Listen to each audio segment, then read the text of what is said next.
Hello everyone and welcome. In today's tutorial I'm going to show you how to edit some wildlife photos. Now we have this pretty bird here in the water, and I apologize, I don't remember the type of crane this actually is, but I'm pretty sure it is a crane. And I'm going to show you how to get this type of photo from this photo.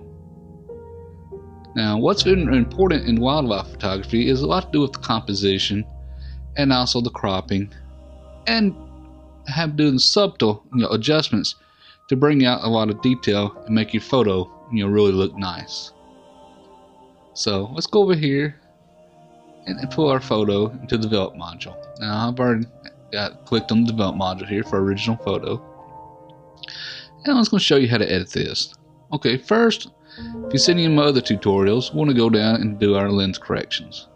Okay, click on enable profile corrections, and let's choose a lens if it isn't already listed. For some reason or other, my Tamron 70-300 doesn't come up unless you choose the make here, which is Tamron, to pull it in. As soon as you click on it, it does. Okay, then click on color. Let's click on remove chromatic aberration. Okay, the default settings should be plenty for this. It is a daylight photo. Let's then go up here at the top and start our cropping and stuff. Now I am going to crop this down to an 8:10. There we go, 4:5 or 8:10. The reason being that to get a lot of the headroom out here on top. Pull it down, and let's simply pull it in until we get this cropped in the way we want it. Now I want the head to be over here looking for this third, and the same down here. So this looks like to be a good crop almost. Let me just fine tune it here just a little bit. There, that looks really good to me. Okay, want to get it cropped in the way you want it, simply click on done. Okay, wonderful. Now we need to adjust some more adjustments here, and we're going to start on the highlights, shadows, whites, and blacks. Now I'm not going to get too creative. Most of my tutorials you see me take the highlights all the way down to -100 and the shadows all the way up. We're not doing this in this photo. What we're going to be doing here is kind of more of a natural look that you really want to get for wildlife.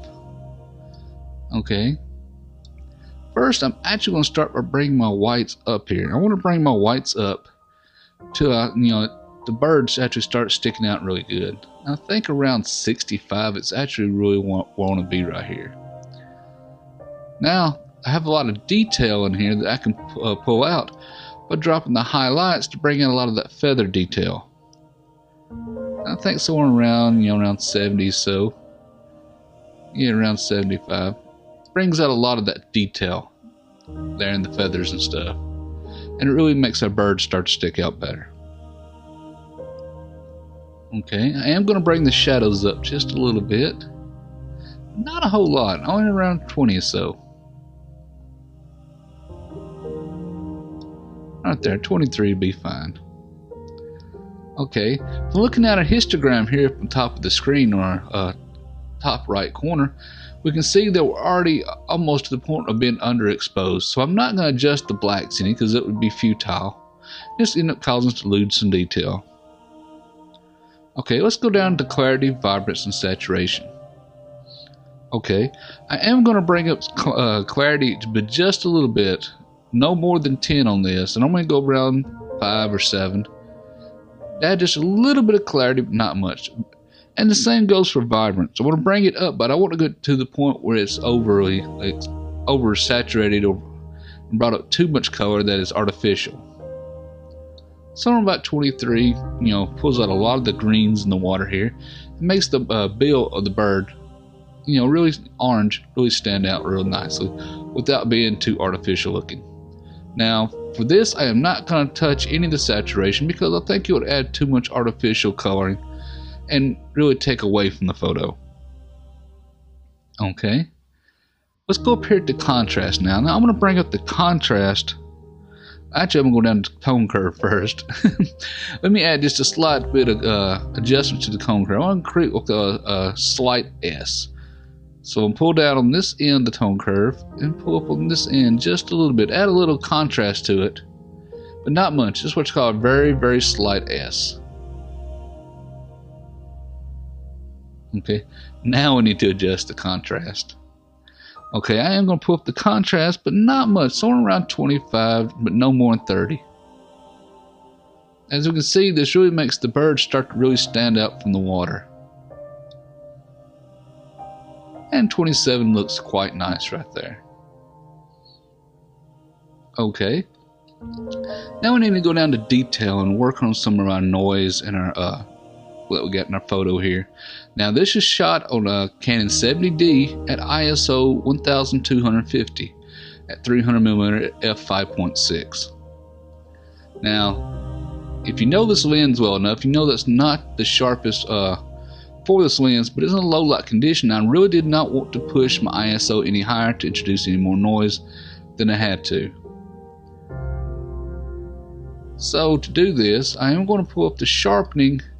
And as most people know, from my tutorials, I don't like using fake sharpening, but for this one, I am going to bring it up to about 75. I want to really, try to help you out, and I don't plan on blowing this photo up, much larger than it already appears on the screen, or which will be an 8x10. And we do need to mask it out of the water here quite a bit, so I'm going to press the Alt or Option button, depending on if you use a Mac or PC, and click on masking. Now let's pull this on up somewhere around 75 as well. That way all the sharpening stays on the bird and we'll get it out of the water here. There. That looks quite nice.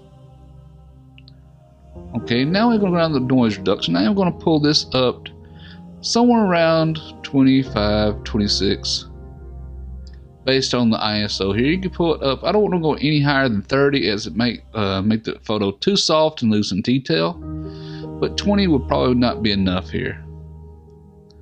And since this was shot at a higher ISO than what we're normally accustomed to, I'm going to bring the color noise up to around 50. Great. Now this is starting to look very, very nice. There's one thing left, and that is for us to adjust the post-crop vignetting. Okay, now we want to pull this down till it looks nice, but not too fake. Somewhere around 20. I think 24 looks really, really nice right here. And that's it, and we're done. And that is simply an easy way to edit your wildlife photos and really make them stand out really nicely. And I hope everybody likes this tutorial and hope everybody finds it useful. And until next time, everyone, thank you for watching.